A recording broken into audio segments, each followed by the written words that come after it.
Hello everybody, this is Trey Reviews and I'm reviewing my 2014 Dodge Dart SXT Rallye.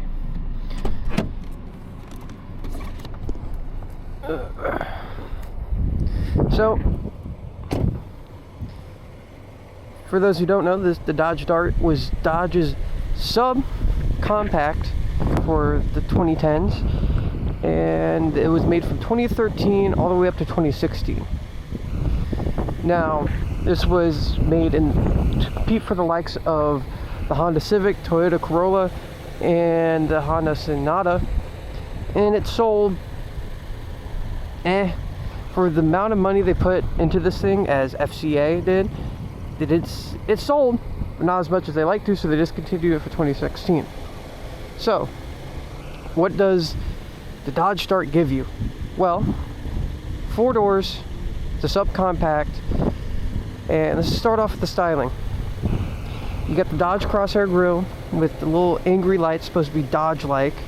So, it does look like a Dodge, unlike another compact car they tried to make recently. This one has fog lights. That one I had to rip out because it wasn't working. You have an optional front plate. In Delaware, we don't need front plates, so I just took it off. Off to the side, we have these fenders. There's a dent. A rocking chair slammed into it. This storm actually took the rocking chair, slammed into it.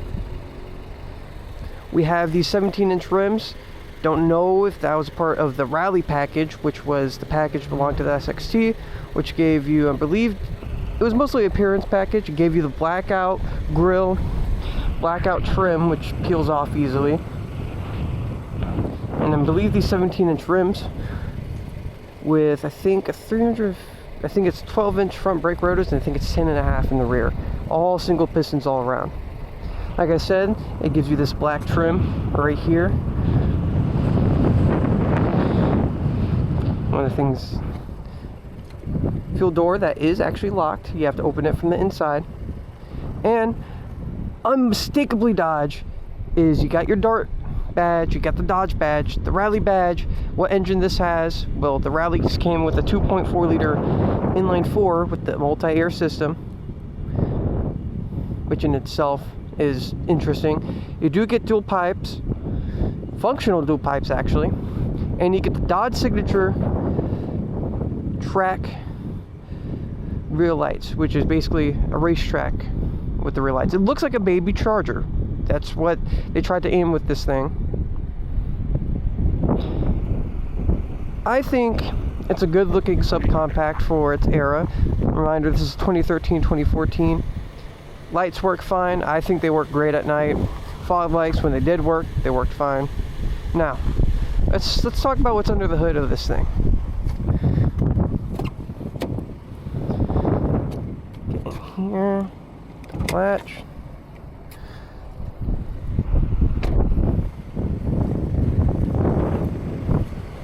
It's quite windy out today.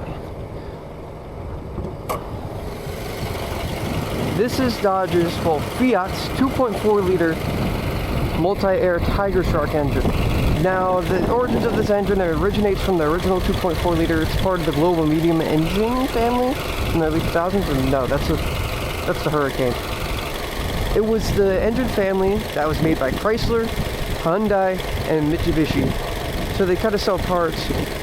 Fiat added their multi-air system to this one, which is an interesting system. So it's a single overhead cam, leave on the exhaust, and there is a brick that's controls the valves by hydraulic oil fluid, so your oil instead of camshafts, to basically give it a better gas mileage.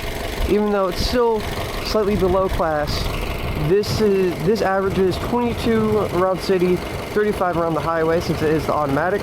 An automatic transmission is a 6-speed that is from Hyundai. Now I'll get into it later, but there were some dual clutches and other engine options that I'll get into later. But reliability aside, which if you take care of the multi-air, it's fine. Because some people, it's a bit speculative, it's like, oh, multi-air, you got all this. It's a weird system, complex, but if you just keep up with your oil changes, you want to replace that system. Because if you don't, that system probably will total the car, because it's several $1,000s to replace the entire system. Now, let's talk about trunk. Go in here. There's a little button right there. Press that.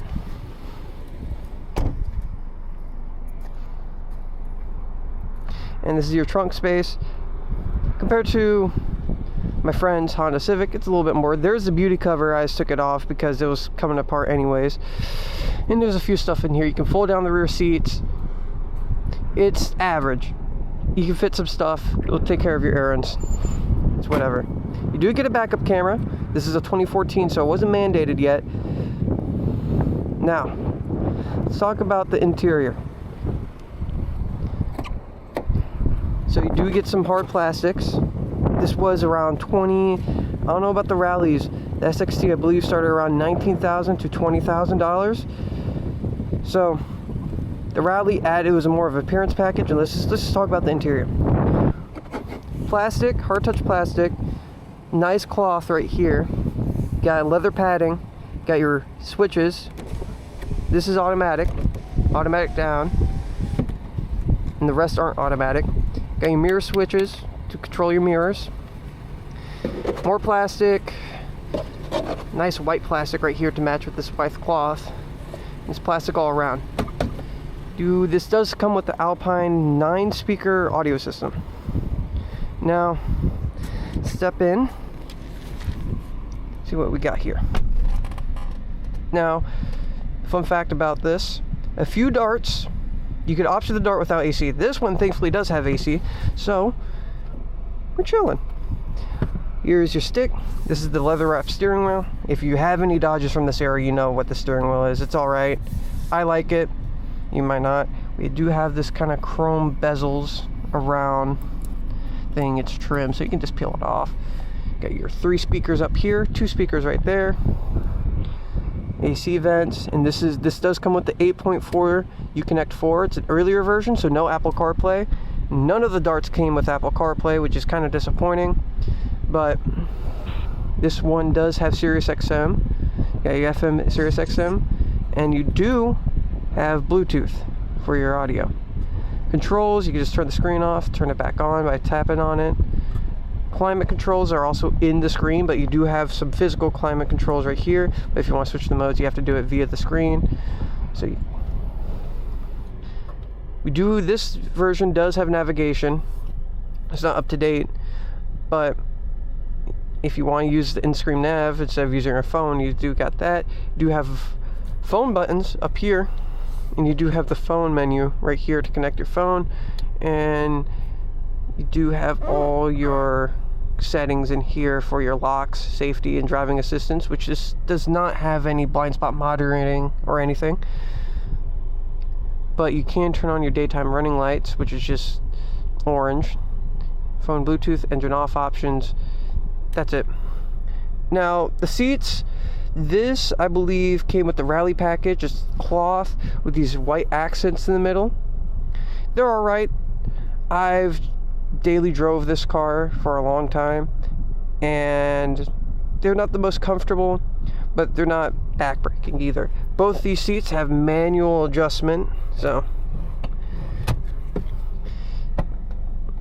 no lumbar.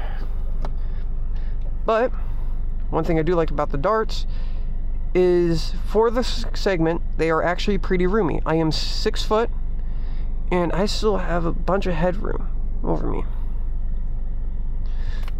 Now let's go to the back. See what the back gets you. If you have any friends. Back is a very similar layout. Scratchy plastic, white cloth. Rest is plastic, and you got your leather armrest. Let's come back here. Same seat material as in the front. The doors do make a lot of noise. I'm 6 foot. I got my head just touching the roof very slightly, but sitting behind myself, got that much regular room. And these seats aren't bad. You can fit a child seat back here because this was my sister's. That's why the paint's all going, because she did not take care of it, and she lives in Florida, and it kind of sat in the sun for a while. But it's comfortable back here. I can sit behind here for a road trip. Like, If you need to, you can lay down. Although there's a screw right here that keeps getting loose and it makes that door creak. Now, let's take this out for a drive. This only has 30,000 miles. So, that's something. Here we go. Turning radius is fine. Never had to complain about it. I do love the steering compared to other cars. I drove my friend's Civic, and his is it's definitely interesting. I'm gonna readjust his hat.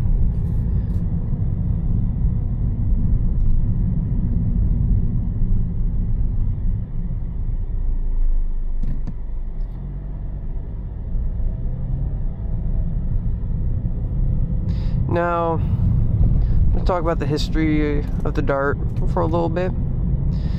This was... There we go. I'm going to talk about the Dart, the history of the Dart, and just talk about how it drives. The history of the Dart: Dodge needed a new subcompact. They just merged with Fiat, and Fiat poured billions of dollars into this platform. Now, I do like a few things about the history of the Dart, actually. So, it's a little interesting how they made this platform. It's actually based off of the Fiat compact platform that they find in Europe, and one of the cars that rode on it was the Alfa Romeo Giulietta, which was a little hatchback that Alfa Romeo made, quite sporty, and they took the suspension from that, made it a little bit softer, and added it onto this. So, ride-wise, it does get a little rough, but it's not rough. I do like the turn signal. I very tactile, and I love flipping the turn signal stock, and I do like this one a lot. Now, gas mileage wise, I average probably right now around 25 mpg, and that's like city back road driving. We have a lot of straights here. There's no city here, so it's around 25. The max I got, limiting my AC use depending on the day, I got 28, which isn't bad, even though competitors, they do have better miles a gallon. That was the main thing about this thing, was the MPG wasn't exactly on top, which Dodge wasn't aiming for this thing. They advertised this as a little Dodge that's supposed to be sporty. Now, look at the interior. I think for 2013, it has the best compact interior that in the market. Oh, look at that, Chrysler 300C. Yeah, that's right. It's not bad. But it has, probably because it has the 8.4-inch touchscreen, and for safety, technically it's the most safe subcompact at the time. It had 10 airbags compared to the competitors, which I think had like around 6 airbags, and it had 5-star in the crash ratings and everything. So, safety-wise, it's not that bad. It was the best for its segment, which is the only thing it was actually good at.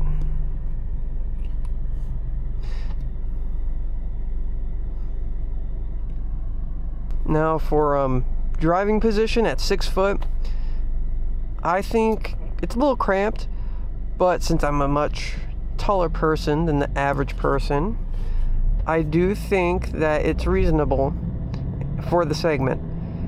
I'm not too cramped. I can go on 3-hour drives just fine with this thing. The ride, not the best, not the smoothest, but it's not the harshest, which I can't knock about it. I mean, if you're gonna buy this thing used, make sure it's up, make sure it's been maintained. But this is a good first car. I mean, it's big enough, it drives well enough, it's a very sporty drive, especially with the Rallye package, which added did change the suspension a little bit to not as rough as the GT. The Dodge Dart GT had stiffer suspension, slightly stiffer, so it could handle better.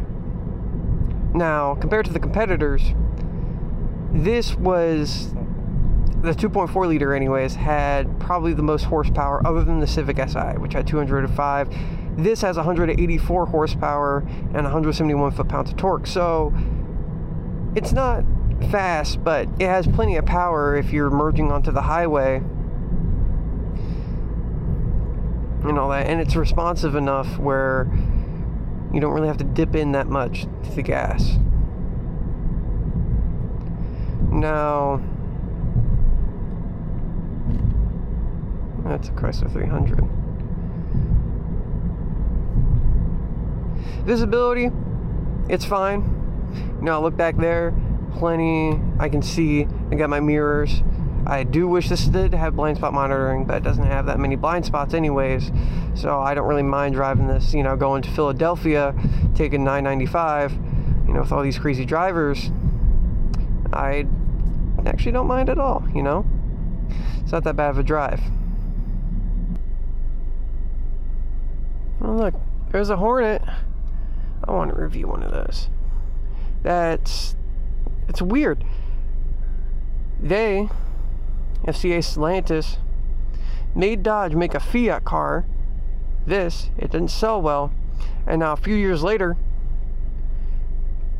they make another one that's based off of a Fiat with even less changes for the US market and doesn't sell well. Who could have guessed that? I'm actually shocked that that happened. Now, anyways, back to the Dart. It's not, this video is not about the Hornet, which I would like to make a Hornet video. It's a very interesting car. But,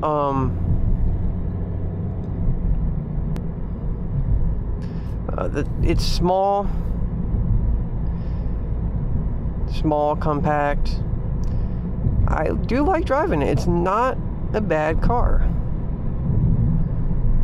Now, yes, there are some that have bad reliability. Maybe. Actually, a lot of them do. Let me get into that. So, there are other engine options offered with the Dart. Other than this one, there was a regular 2.0 liter inline 4. I think that made around 160 horsepower. Regular dual overhead cam setup. Just a regular engine that you find in like a Civic or something, you know, built-wise. Then, you have the 1.4 liter inline 4 turbo. That was put in a lot of the efficient, you know, lower-end models. Ran on premium gas. And it was very fuel efficient. In the Dodge Aero, which was the most, I guess, aerodynamical, economical version of the Dart, it pushed up to 48 miles a gallon. What? Oh, PT Cruiser down. PT Cruiser down. Anyways, that wasn't reliable. It had the multi-air system and had a turbo, and it was small. Okay. And then you add on that has a dual clutch. It had a 6-speed dual clutch or a manual. The dual clutches did not hold up at all. So, there were reliability issues that kind of give the Dart a bad rap. Now, these natural aspirated motors are a little better. But, in terms of reliability, the multi-air, I don't know the exact specifications on the 2.4 because it does have the multi-air system. But it's not many people complain about it. They only complain about the 1.4 liter. So if you are buying a Dodge Dart, don't buy the 1.4 liter. Or anything with a dual clutch, which I only think came with the 1.4 liter. Now this has the Hyundai 6-speed found in their cars. And it's an automatic. It's a torque converter automatic. It shifts. It does everything you need. And this one does have a manual mode. I think old Darts might have a manual mode.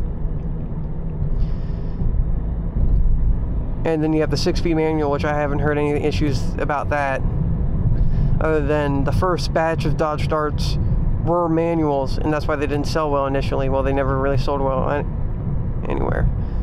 But completely fine in terms of reliability for this one and probably the 2-liter.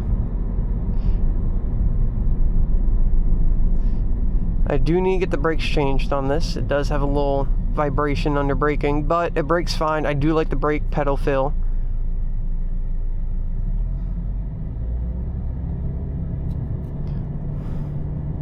Under acceleration, the automatic just goes, and it shifts well. It shifts smooth. Never had to complain about it, except for one time when I was doing reverse donuts, got a little hot and started slipping, but then it came back just fine. The next day it cooled down, it was fine. Now for the audio system on this thing, I have no complaints. It works, has a little bit of bass to it. You do have an equalizer in here in the 8.4 inch Uconnect screen. It works fine. It's smooth, and I have no complaints about it. Yeah, it's not a Harman Kardon sound system you find in the Challengers or anything, but what are you gonna do about it? You know, it's supposed to be a budget car. Now, for the other sound systems, which I don't know, it might have been like a 6-speaker or whatever, I'm sure they're just fine too. You don't have to get the Alpine audio system.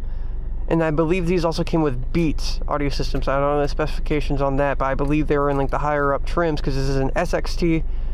In the higher up trims, they probably had Beats. So in the GT and the Limited, which I bet they got leather seats too, not these all-right cloth ones. No.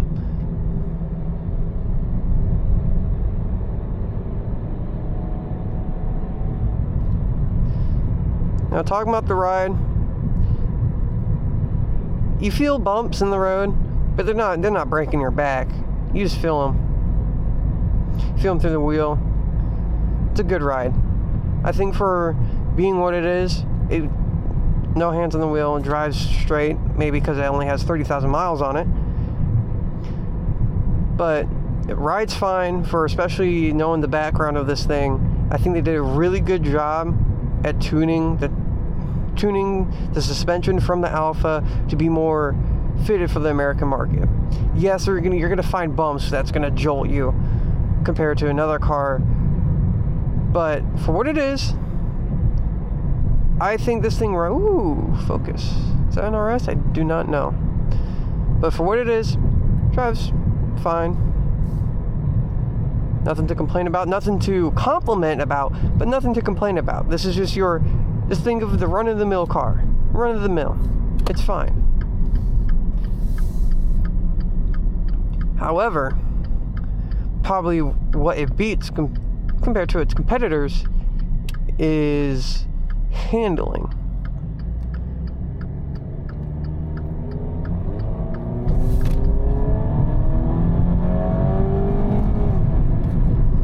I don't know if this Tesla's going to allow me to do anything. Why are we braking? Why do we have our turn signal on?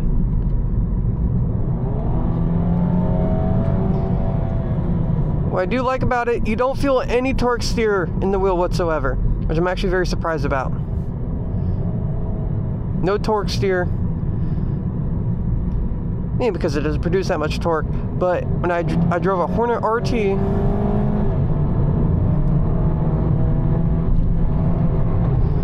no one behind us. I drove a Hornet RT, and that only to the front wheels made about the same power under its 1.3 liter, and there was so much torque steer. And I was like, I didn't like it. But this, no torque steer whatsoever. I can flat out in a corner, and I don't feel the wheel trying to fight back. And I do feel a lot in this wheel. A lot more than I thought I would when I first got behind the wheel of this thing. Now we're on the highway, as you can see back there. It accelerates, it's not fast by any means, but it gets up to speed relatively quickly. I think 0 to 60 is around 8.59 seconds. and it's loud because it's supposed to be like all Dodgy and stuff, so it makes a lot of noise, but you don't feel like it's a Dodge. But you're not supposed to, because it's a 2.4 liter 4-cylinder. Now here we are on the highway. We are probably getting around 30 mpg. We do have a little gauge cluster down here. Oh, screen that tells us our information. Other darts did have a actual screen up here that displayed all your mile an hour and RPMs, but this is actually a analog gauge cluster instead of a digital one, which I do like.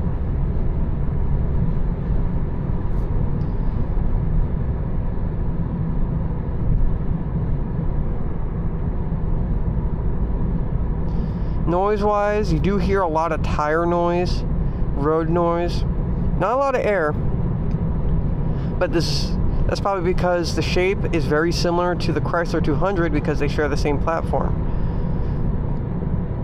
But you do hear a lot of that road noise, kind of that drone. Nothing a little bit of music can't fix, but it's something to be aware of if that makes me sleepy.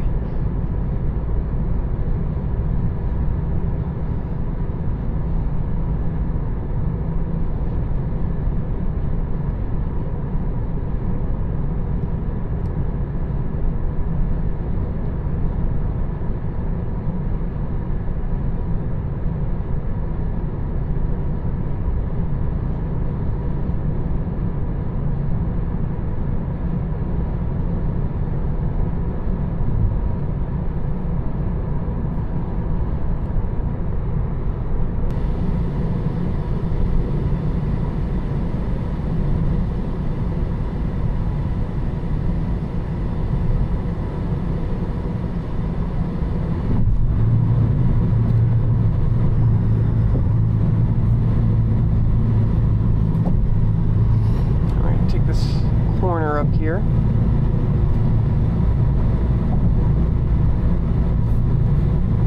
Just the handling of this thing.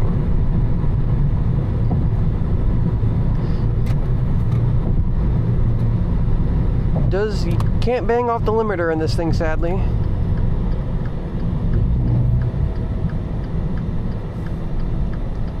Let's go back to our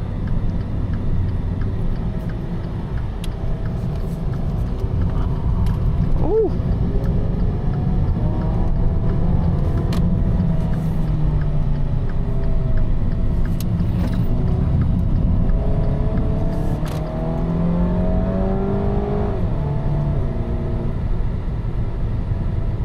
We're up to 50. It's a really fun car. I do like it a lot because you feel a lot in the wheel.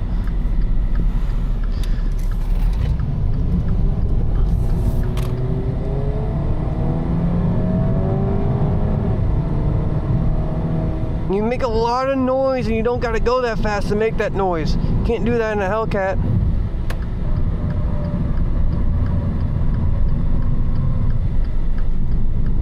But yeah, it's like a bigger Alfa Romeo, and it does way more. The Dart, compared to its competitors, weighs around 200 to 400 pounds more. It weighs, depending on the model, 32 to 3,400 pounds, or yeah, I think a Civic is like 3,100. But you don't really feel it when you're going around a corner like that because, like I said, it's built on a bigger version of the Fiat's compact platform, which was built for the Alfa Romeo Giulietta, which is Alfa Romeo's hatchback to build for handling. Amazing car for handling. This is a good car for handling. Like, for the perspective, for the price, it's not made for it, but just because it has that little bit of Alfa Romeo's panache to it, it handles, I think it handles well. It handles better than my buddy's standard Civic. Nah, it's not a Civic Type R, not an SI, but this wasn't marketed as to be like them.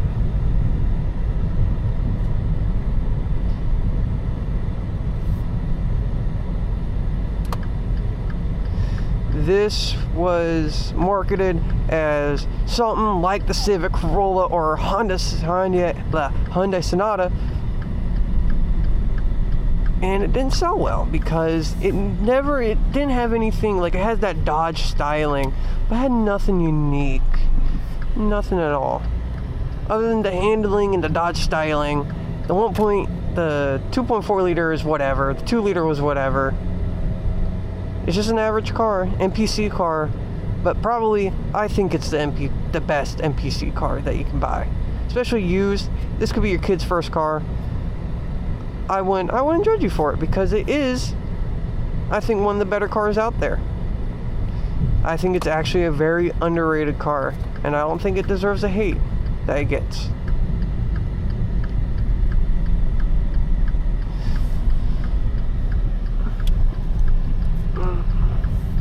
And since that's a nice C6, and since it's small, you don't really have an issue just maneuvering around people.